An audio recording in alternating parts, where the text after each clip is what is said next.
So yeah, we're sitting with Matt. We're gonna chat today about from a marketing perspective, maybe some new perspective on an old life, an old position, and how the new stuff is kind of shedding light on maybe challenges or like what you had said before. You wish you knew then what you know now, kind of stuff. But why don't? Because people might not know who Matt is, and if they don't, it's their fault. They Why don't probably don't. you? What do you do? Who are you? Yeah. Well, first off, thanks for having me. This is awesome. Thanks for being on. My name is Matt Faulisi. I am currently a senior project manager at Panda Game Manufacturing. So my current role and position is I work with publishers and designers and getting their games made with us. Panda's been around for 17 years, making some of the best games out there, and it's an amazing team. And it's been really incredible to learn manufacturing and get up to speed on something that was, that I wasn't fully involved with previously. Prior to Panda, I've spent 5 years at Skybound Entertainment, in their retail sales department. And I also worked in a little bit of design and development of all the games that kind of came out over there over the years. And yeah, that's where I was. But then late last year, a Skybound moved away from tabletop, and so that brought me into view with some help of some friends around the industry. They were like, are you interested in maybe manufacturing?" And I had no idea, but turns out it's a really good spot. And again, it fills in a gap of industry knowledge that I'm, really fortunate to know now. So it's been pretty great so far. Yeah, it's not definitely something that everybody knows a lot about. Yeah. I didn't do any of it. Yeah, I didn't like it, over Skybound. It was not. I knew how many things we needed, and then that was it. It was like we need to do 2,000 or however, and then how to sell them. Like who we pitching to? Are we getting them into Barnes? Are we getting them into Target? Are we pitching for Target or Walmart or am I working up sell sheets for stores and everything? Like again, it was just how they got made. Wasn't on my plate. Right. So then how'd you move to Panda? Well, yeah, I mean, honestly, I had kind of put out into the world that I was looking for new work, and good friend and someone else in the industry, Joe Wiggins, who runs All Play Games, who was previously with Panda, but now runs All Play, kind of reached out to me, and he was the one that was like, "Hey, have you thought about manufacturing? Because Panda might be looking for a project manager." And I think he goes, he was basically like, "Listen, if I needed another sales manager and you wanted to move to Kansas City," and I was like, "Well, neither of those two things are true right now." So, and he goes, "Well, but would you be interested in talking to the guys at Panda? Because I think you'd be good." And so he kind of put a bug in their ear, and I filled out my resume and had 2 extremely long interviews with them, which was great though, meeting the general manager and their HR team, and then ultimately their CEO Michael, and just it really clicked, and decided after that was going to be the spot for me. I had a couple other things in the pipeline. Like I was thinking there was a couple other options, but this felt like something new, and it was going to kind of expand my knowledge. That's what I really wanted to do. And Yeah, then that's obviously cool. staying in this industry was the number one, right? Like, you get so used to coming to conventions and working with with your board game family, you're home away from home, and you see and I was like, I gotta still be here. This is what I love doing, and this is what I want to do, regardless of whether it's in, development, design, uh, marketing, Hmm. or manufacturing is where I'm at now. So you're still in a position to bring board games, the hobby, the stuff that we love about the hobby, still bringing board games to life, just in a different Oh, way. absolutely. Yeah, yeah. I mean, you're not going to see Panda's name on the front of any boxes generally, as far as like a lot of times we are the hidden heroes of a lot of game manufacturer, and we work with designers, but project managers, dependent on the publisher and what they're looking for, a lot of the newer publishers and newer designers are looking for that help. Like they're like, "Hey, what can we do with our game that we want to keep our vision, but obviously we're not trying to break the bank. We can't spend all this money." But then they bring specs that look like a Gloomhaven style box. And we're like, well, maybe not this for your first project, but being able to kind of help them with that. It's like, well, maybe have you thought about this? Have you thought about maybe using this type of material or this component in your game, and that might light off a light bulb that would then they'll be like, well, let me get back to you, and then they come up with a whole new spec sheet and idea, and you help them get to that spot. A lot of people do put in, you know, a lot of faith in project managers for manufacturing to help them with that. And then, of course, there's the publishers who know exactly what they need, and it's, you know, we're just there to make sure to facilitate that it gets from point A to point B. But all of that in between, it's all very cool, and every interaction is unique and exciting. It's cool. So I got to ask, in manufacturing, how do I get to this information without going down a rabbit hole? What are the more recent things that you've had to adjust for and create, or new things that you've been able to bring to the market? Let me see if I can like what I had to adjust for, like coming into the position. Like, what did I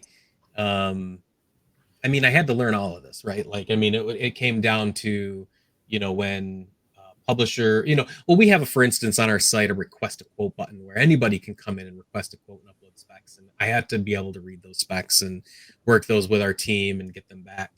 And really, it was like a breakdown of learning cardstocks and cardboards and, you know, learning all different types of woods and plastics and anything and everything. Dice. I mean, there's 8 million kinds of dice out there, right? Like learning what kind of dice someone might want for their project, or, you know, I think is your mic cutting out? Do you hear the difference on that mic?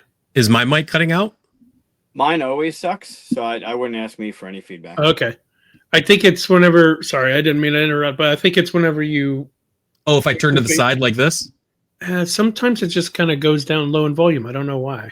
Oh, check one, two. You are getting older, Chris. Maybe it's you. Yeah, it could just be me. Yeah. Okay. Don't worry about it. I'll edit down my volume a little bit. What's that? I'll edit this part out. I'm doing this so that I can find it easily. It sounds good. I'll tell you what. Go back, ask me the question again, and I'll field it again. I'll start over. What was the question? I don't really know. I was just kind of spitballing, so maybe put in a new question.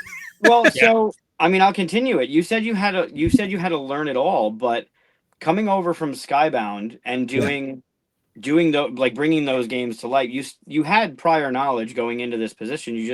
You had to elaborate. It's like knowing a couple pages of the dictionary and then reading the rest of the book. You still had to know paper. You still had to know like blue core, black core. You still had to know like component wise, like dual layer boards and thickness of cardboard. Like you still had to come in with all of that stuff. But I would assume being in this position must have opened up the gates on possibilities and stuff that designers and publishers, like you had said, might not know exists. So when you talked about that light bulb going off, like, hey, have you ever thought about this? That had to open up a whole new world of being able to bring components and games to life in an even bigger way, right?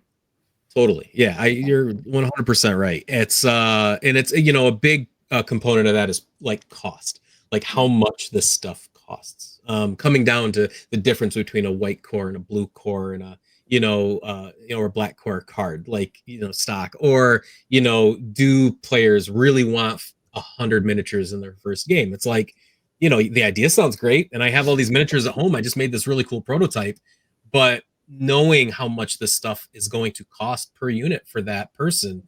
Many times at my time at Skybound, we were like, how do we get the cost of this game down? Or how can we, you know, grow our gross profit, you know, on each game, yet we're making very small party games. So there wasn't a lot of room for, you know, changing things up too much. However, even with the knowledge I have now, it's like, well, maybe we could have, you know, maybe we could have gotten away with a little thinner card, or maybe we could have gotten away without using a cardboard tray, or like, you know, all these little things that add up to a larger or a less profit margin. So it's like, those are the kind of things that the cost is like huge when it comes to talking with first-time designers and publishers, and, you know, trying to find them something that they'll like. And again, I don't want to like ever take away from someone's vision of like what they want to make. But there's sometimes smarter decisions that we could look at that will just serve them better. They'll be a little easier, make them a little more money on the back end. They'll have a great game that they'll still really like. and it doesn't need all these super crazy bells and whistles that they might What's think your they. what's your minimum these days? I know it's changed since last time I worked with Panda's Panda. at 1,500 units is Oh, our it hasn't changed. Okay. 1,500, and it's kind of industry standard, to be honest with you. I mean, and I've quoted for less. It's just, to be honest, that price break really does start to get good at the 1,500 and then go up. If you're looking for, the difference between 1,500 and 5,000 units is a pretty large, difference when you're ordering that many. But then again, a lot of people don't need 5,000 units of a game, especially for their first game. Most people would probably only need, between 800 and 1,500, to get rolling. So yeah, 1,500 is where Panda starts at. So I actually self-published my game using Panda. Oh, Evil Intent back there. which one? Back in 2013, I think it was. And it was still 1,500. I remember asking if I could get a little bit less, and that's where I started learning a little bit about manufacturing and and they actually did let me do 1,000 copies, and I lost money on it, and that's pretty much why. And but that's it. Yeah. I think if someone was really like, man, I need to see what this costs at 1,000, it's like, sure, you can see, but that, like you just said, you didn't make money on your first game, and was that because of that? No, not probably. That's not the only reason, but that extra, savings there when you jump up to the 1,500 is enough to. Yeah, I mean, in the long run, board game, the industry is like a mass production thing. You have to make a certain amount before you can even see some profit, right? Or get your money back, even for that matter. So, for sure, yeah. No, it's good to have those limitations. You're saving people from themselves, right? Basically, yeah. Can you really save people from themselves? Before we move forward and deeper into the rabbit hole, you had mentioned something before we started about a giveaway. So Gen Con is around the corner. It is. And we have what? I'm leaving, and it's way too soon. But you're 2 doing weeks. something pretty damn cool. Less than 2 weeks. 2 weeks from today it starts, but we'll all be there setting up and losing our minds earlier. Yes. You're doing something pretty cool at Gen Con this year. And I don't know how you want to split it up, but maybe tease some people about it, and then we'll revisit at the end of it. I'll tell you all about it now. Just stick around for the video after we talk. I'll let you all in on the goodness now. And it's yes, cool. Panda's hosting a 25 in 25 giveaway. Now, what that is it is a $25,000 sponsorship towards somebody's game. So if you are a newer designer or publisher that I think the limitation is you have to have only like one or two less, or less games. You can't be like a super established publisher that's been, making these. This is really for like new and upcoming designers and sure. Publishers that we're looking to build a good relationship with and start something out with. We're giving away $25,000 towards your manufacturing costs. And honestly, most games that's going to cover most of it, unless again you're making like a Gloomhaven. But what we're doing is we have links and we have QR codes, and hopefully you guys can share them so people can see. One way is if you're at Gen Con, we're actually taking pitches right at Gen Con to start looking at this, and you can get tickets for it. You basically schedule like a 15-minute or 30-minute meeting with a project manager from Panda, and you pitch us your game basically, and we'll take some notes on it, and we'll take it back to the team. We're also doing this at Essen. So if you're not at Gen Con, maybe you're at Essen. We're doing this at Essen as well. If you're not at one of those shows, there are other ways to get involved and put your game forward as well. Just kind of follow directions on there, and we'll make sure we're taking a look at as many games as we can this year. We have quite a few applicants already. And, as far as like what game we're looking for, we're just looking for something that looks very, promising as far as, a fun game for as many people that could enjoy it as possible. And again, like a good partnership going forward, that we would be able to make lots of games for. On top of the 25 and 25 though, if you are at Gen Con, 4 winners are going to get $1,000 right there at Gen Con. So like every day, if you have signed up for this, we're going to draw like it's, I don't know if it's out of a hat or if it's like a program, we're going to randomly draw one person to get $1,000 off of their manufacturing every day, Thursday, Friday, Saturday, Sunday of Gen Con. So nice. So that's cool too.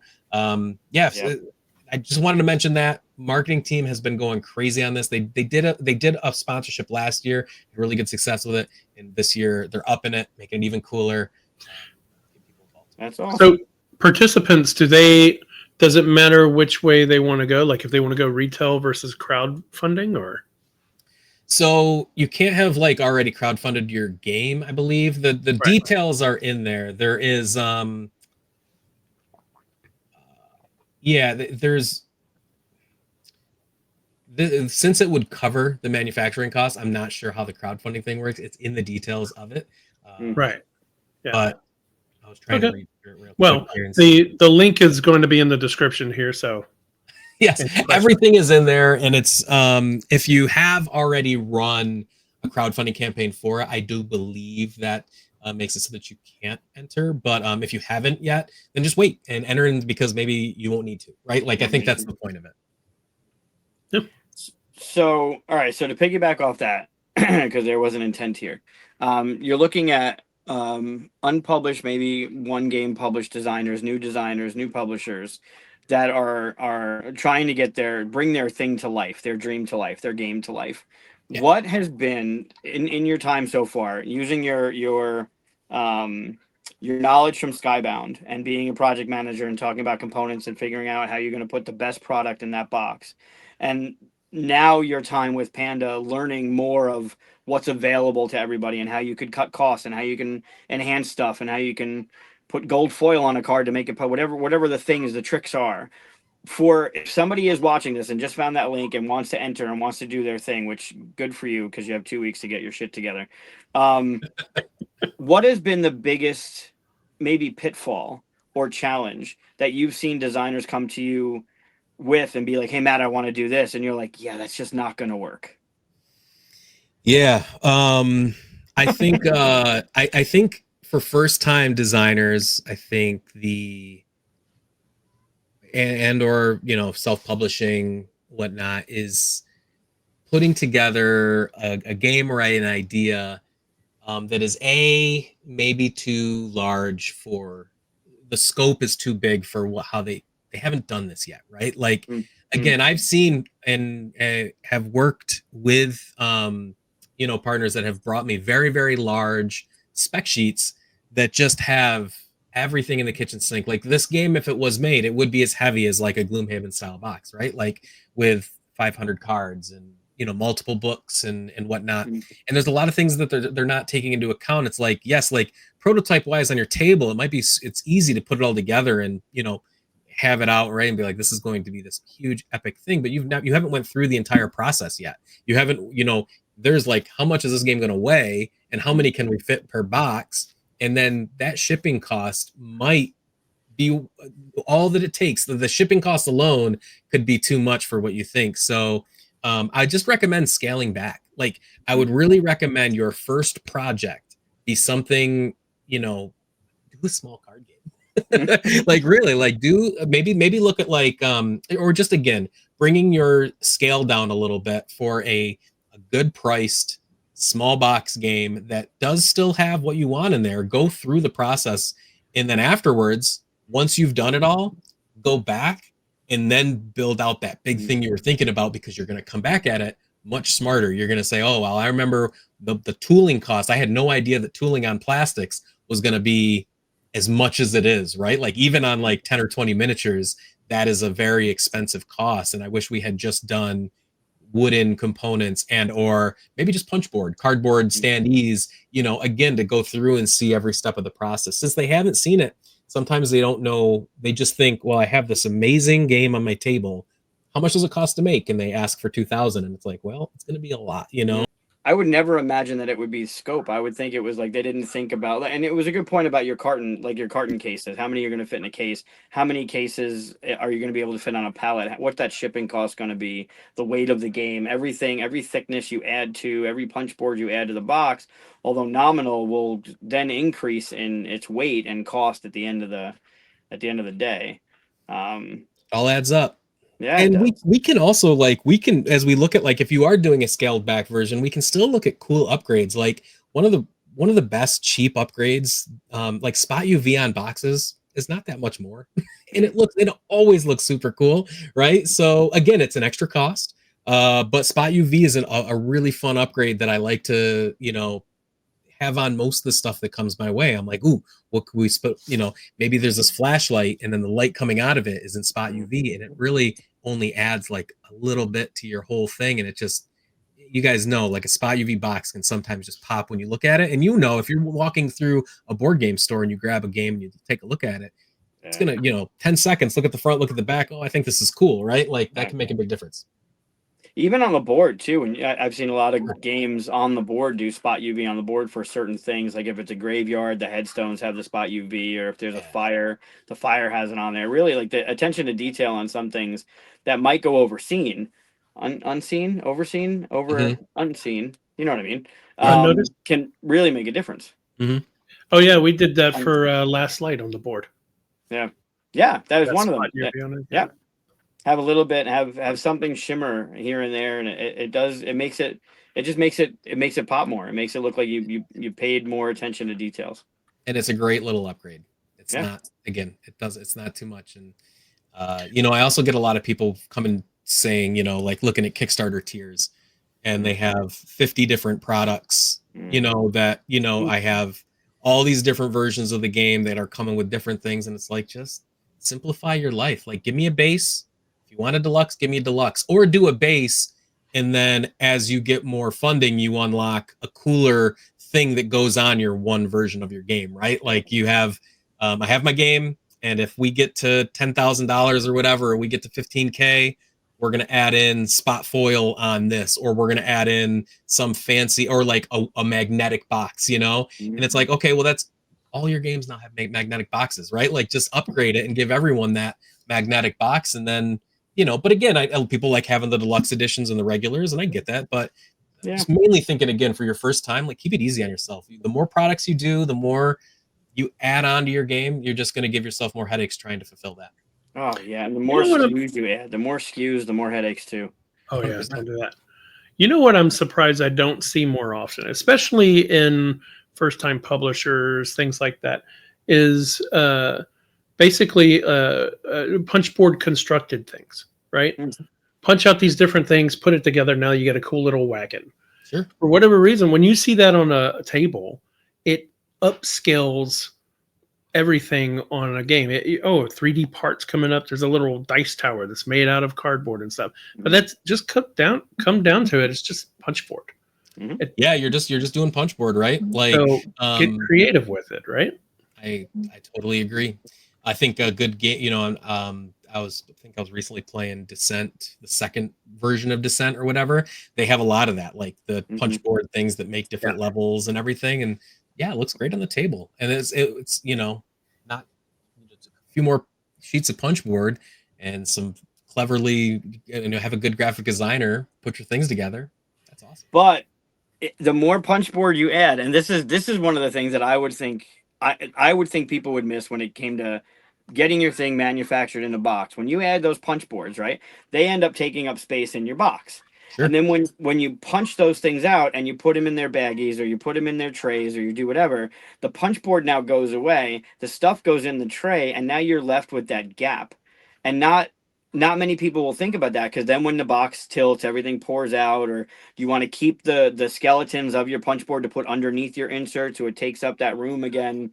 Like, those are little things that I would think would be missed, because I missed them. And then it wasn't until it happened, we're like, shit, this is you should put on the skeleton, keep these trays, put them underneath, or something like that. Because then when I see a game that doesn't have it, it aggravates me that they didn't think about the space that they were going to lose when those 5 punch boards got thrown out. Yeah, calling that out on the punch board itself, the space that you're not punching out, of saying, please store this under the tray when you're done with it.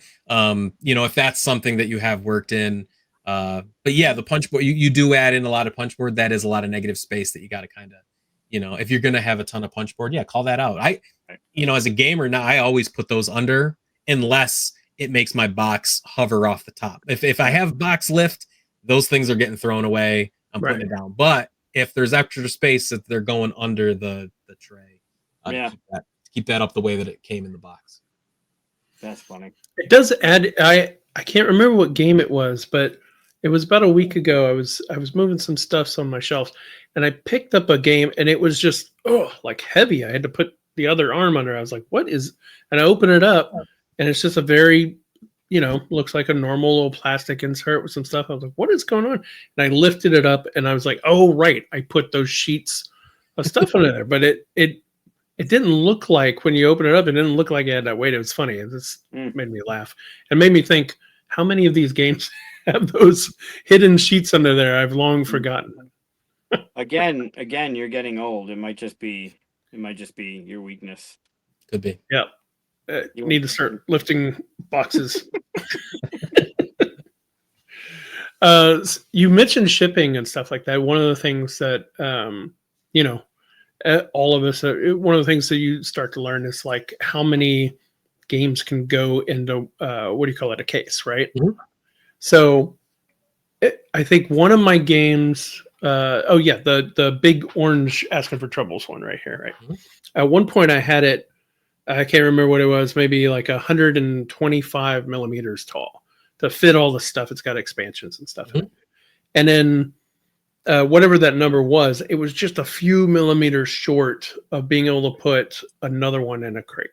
And that makes such a huge difference that I had to rework the entire thing just to lose like 5 millimeters. It's crazy how much difference that could make depending on all those little.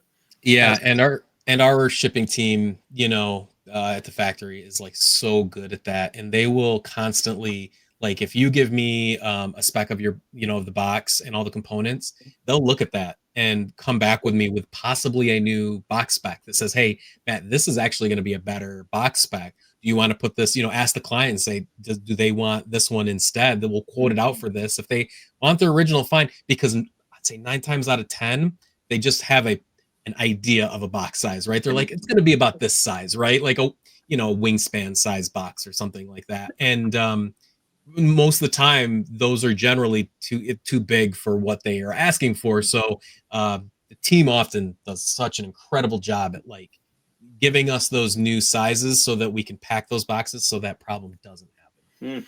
Oh, I mean, I've talked to new designers and myself too. You almost start off everything based off of what's on your shelf. You're like, I guess it could be this size, not even thinking about why or how, right? So totally. Yep. Or you get your machine so well or oiled that you just do the all play where it's this box, or this box, and you're like, it's got to fit in the box. That's it. You don't want to change, except for their new sale legacy, which is I think the biggest box they've ever done. Keep it within a certain box size, and then you know what you're dealing with. Yeah. We Skybound, we started to try to do that near the end where we had like a form, like we had a size we really liked. I mean, for party games, it was just like a small box, and they look great on the shelf next to each other. And All Play has that same thing where if you ever go to a convention and you see the All Play booth, and they're all the same sizes on that bookshelf. I mean, that's super impressive looking. So I really think size and form factor is an important bit of and something a lot of people don't think about, I think, when they go into this. Right. Nice. A box. I'll get specs without sizes. I'll get. I guess that's maybe that's what I forgot about earlier, was just like, if you're gonna give me specs, I do get a lot of specs that's like, we need a box, we need a book, we need 200 cards, and we need 5 meeples, and it's like, that's great. What size is everything? Because I could make this. Is this the size? Like, what are we doing here? And and then it'll come back and send all your specs in millimeters, please. Oh yeah. Yep. Please use millimeters, because if you don't, all I'm doing is converting it over here. I'm just like, inches. Okay, we're changing to millimeters. I got to put everything in on millimeters. That's a good note. That's a good note. It is. It's super helpful. It'll make your quote turnaround faster. If I have a 5-page spec sheet of like all inches and everything, I mean, it's going to take a little longer because I just have to sit at each one and adjust everything over, and it's just a time thing, right? Like, I can certainly do it, but it will help your turnaround time if you put it in millimeters. Just put that request at the bottom of the basket and move on to no. we have a calculator. On our spec sheet, when you do request a quote, there's a calculator in the corner too. Like if it's like inches to millimeters, like you don't even have to, just put your inches in there and it'll give you what to put in millimeters. But still, it doesn't always get used. Yeah. Any last advice for people wanting to work with Panda? What they, how to reach out, how to, or any advice for people wanting to get into what you're doing? To get into what I'm doing. I mean, pandagm.com is our website. And so I guess if you are a new publisher or designer looking to get a quote, there's a big request a quote button right on the page. Get your specs ready. Make sure your game is nice and play tested too. Like play test your game another 30 times before you hit that request a quote button, because we do often get a lot of early, submissions. They're like, oh, I played it once with, my mom and she loved it. And it's like, well, take it down to the board game store and have a couple people test it, because you might need 20 more cards that you didn't think about, right? Like, and something to keep in mind. But no, do the request a quote button, and what it'll do is it'll ask you for all your specs that I just asked for. So again, sizes and all that. And it'll pair you up with one of the project managers, and we'll get back to you and start working on your quote. Generally takes a couple weeks, but like after we send you a quote, if you want to, you can also like sign up for a call. You can come chat with us if you want, and go over some ideas, because you might have questions on all of this stuff. We're glad to sit down and chat with you. I think that is one really beneficial thing for Panda, is that one, we'll find someone close maybe in your time zone, someone that we're all remote workers, so and we're all over the world, so we'll find someone close to you that can help you out in your time zone the best you can, and we'll really work with you from the beginning to shipping the game to you. And I think that's a very big Panda advantage, is like just that really support system all the way through. Because after that, when you sign, you'll get a pre-press manager as well, someone that will help you with all your graphic design and your design verification files as you upload them, making sure that bleeds are right and that it's not like sideways on the card when it comes out, or or making sure it's in the right resolution, because that can be a challenge for a new designer that has never done graphic design before, right, and has no idea what a template is. That's a big thing, but we'll help you with all of that. So I highly recommend going to the site and doing the request a quote to get involved with working with Panda. We'd love to see your games, or do the 25 and 25. You reach out, maybe we'll see you at Gen Con or Essen. We can sit down and try your game there. For getting into manufacturing, I mean, just stay, maybe at shows, like come see us at shows and stay involved, I guess. I know that Panda often does bigger rounds of hiring, not like they won't just hire one or two people. They usually do a bigger round every so often, right? And my timing was good for they were in the middle of a round, right? Like, and I got chatting with the right people. But I do believe that if you are have been designing or in your industry and you've worked with Panda before, just chat with your project manager. Say, hey, what you do is really cool, and if anything opens up, and then we'd keep you in the know. We'd let you know if something was coming around. Awesome. Cool. Well, thanks for stopping by. Thanks for having me. It's been super fun. I like talking with you guys. Yeah, it was fun. We should have you on the Monday night show eventually. You know what? I'm free Monday night. I could do it. I could come. And also, I'm really close to Syracuse. If anyone end up going to QSCon later this year, I'll be there. My good friend Nicholas Yu, who's another designer from the area. I'm in upstate New York with these guys, so I'll be there if you want to play some games or bring a game to prototype to test. If you have questions about components, I love looking at that stuff and giving out as much advice as you'll take. That's something we talked about recently on another episode. Is some designers are not open to that advice. Yeah, it's and I think that's something that real quick. I know we're wrapping up, but I'll be chatting with a designer about their game, and I may have some ideas one way or the other, but I do walk that line pretty carefully, because again, I don't want to. I'm manufacturing your game, right? Like, but I do want to give you like a little bit of advice and say, hey, have you thought about this? And if you have, or if you hate it, that's fine. But I'll put that out there and then kind of tread the water that way, and see how open they are. Some people very open, and like you said, some people not open at all, which is fine. But yeah, that's something I'm still learning over here. Awesome. Well, thanks for coming by. Thanks everybody for watching. See you in the next episode.